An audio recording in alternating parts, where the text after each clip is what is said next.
ഇന്ന് നമുക്ക് നാടൻ പന്നിയിറച്ചി 1 കിലോ ആണ് ഞാനിവിടെ എടുത്തിരിക്കുന്നത്.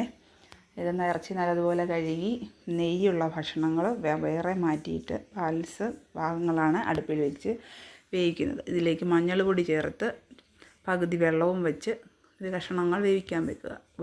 നെയ്യുള്ള കഷ്ണങ്ങൾ നമുക്കൊരു ചീനച്ചട്ടിയിലേക്ക് ഉരുക്കി മാറ്റി വയ്ക്കാം. പിന്നെ ഒരു ചട്ടി ചൂടായി എണ്ണയൊഴിച്ച് കടുക് പൊട്ടിച്ചിട്ട് ഇഞ്ചി, വെളുത്തുള്ളി, കറിവേപ്പില എന്നിവ വഴറ്റി 2-3 തക്കോലം കറുവപ്പട്ട, ഗ്രാമ്പു ഇവ ഒരു 3-4 എണ്ണം കൂടെ ഇട്ട് വഴറ്റി നല്ലതുപോലെ മീറ്റ് മസാല, മുളക് പൊടി, മല്ലിപ്പൊടി ഇവ ചേർത്ത് നല്ലതുപോലെ പൊടി മൂപ്പിച്ചിട്ട് ഇറച്ചിയിലേക്ക് ചേർക്കണം. പകുതി വെന്ത ശേഷം മാത്രമേ ഇതിലേക്ക് ഇത് ചേർക്കാവുള്ളൂ. ഇതിലേക്ക് നമ്മൾ ഉരുക്കിയ കഷ്ണങ്ങൾ ബാലൻസ് ഇടുക.